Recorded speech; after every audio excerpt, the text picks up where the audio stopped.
குட்டி பசங்களா, நான் உங்களுக்கு ஒரு அழகான கதை சொல்ல போறேன். ஒரு அழகான இயற்கை வளம் நிறைந்த கிராமத்துல ஒரு சின்ன வீடு இருந்துச்சு. அந்த வீட்ல அம்மா, அப்பா, அவங்களுக்கு 2 குழந்தைக. அம்மு, அவளோட தம்பி சுப்பு. எல்லாரும் சந்தோஷமா வாழ்ந்துட்டு இருந்தாங்க. அந்த வருஷம் தீபாவளி வரப்போகுதுன்னு அம்முவுக்கும் சுப்புவுக்கும் ரொம்ப சந்தோஷம். அம்மு சொன்னா, ஹீ சுப்பு, தீபாவளி வரப்போகுதுடா, புது ட்ரெஸ் வாங்க போறோம், பட்டாசு வெடிக்க போறோம், அம்மா நிறைய பலகாரம் சமைச்சு கொடுப்பாங்க, அதெல்லாம் சாப்பிட போறோம்னு ரொம்ப எக்ஸைட்டடா சொன்னா. சுப்புவும் ஆமா அக்கா, ரொம்ப ஜாலியா இருக்குன்னு ஒரே சந்தோஷமா இருந்தாங்க. ஸ்கூல் ஃப்ரெண்ட்ஸ் கிட்டெல்லாம் ஜாலியா இத பத்தி பேசிட்டு இருந்தாங்க. ஒரு வழியா அடுத்த நாள் தீபாவளியும் வரப்போகுது. ஸ்கூல் லீவு விட்டுட்டாங்க. சாயங்காலம் அம்முவும் சுப்புவும் வீட்டுக்கு அவசரமா ஓடி வந்தாங்க. அம்மா, அப்பா எங்க? புது ட்ரெஸ் வாங்கிட்டீங்களா? இனிப்பு செஞ்சிட்டீங்களா? பட்டாசு வாங்கிட்டீங்களான்னு ஒரே ஆர்வமா கேட்டாங்க.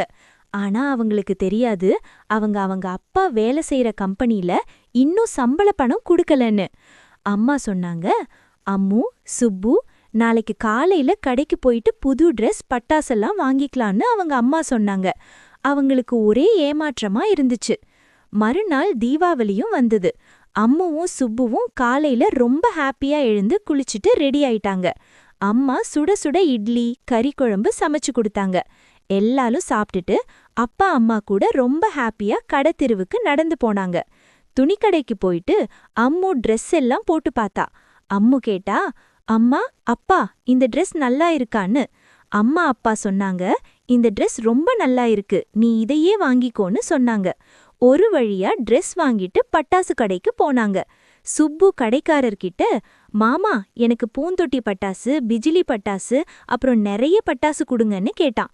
எல்லாம் ஷாப்பிங் பண்ணிட்டு அம்மா, அப்பா, அம்மு, சுப்பு எல்லாரும் வீட்டுக்கு நடந்து வந்தாங்க. அம்மா வீட்ல முறுக்கு, அதிரசம், பலகாரம் சமைச்சாங்க. நைட் ஆயிடுச்சு. ஊரு முழுக்க லைட்ஸ் அண்ட் பட்டாசு வானத்துல கலர்ஃபுல்லா வெடிச்சிட்டு இருந்துச்சு. அவங்க சித்தப்பாவும் ஊர்ல இருந்து வந்திருந்தாங்க. அம்முவும் சுப்புவும் புது ட்ரெஸ் போட்டுக்கிட்டு அம்மா, அப்பா, சித்தப்பா கூட ஜாலியா பட்டாசு வெடிச்சாங்க. ரொம்ப ஜாலியா எல்லாருக்கும் ஹாப்பி தீபாவளி அப்படின்னு சொன்னாங்க. இந்த ஸ்டோரி உங்களுக்கு பிடிச்சிருக்கா சுட்டீஸ்? பிடிச்சிருந்தா லைக் அண்ட் சப்ஸ்கிரைப் பண்ணிடுங்க.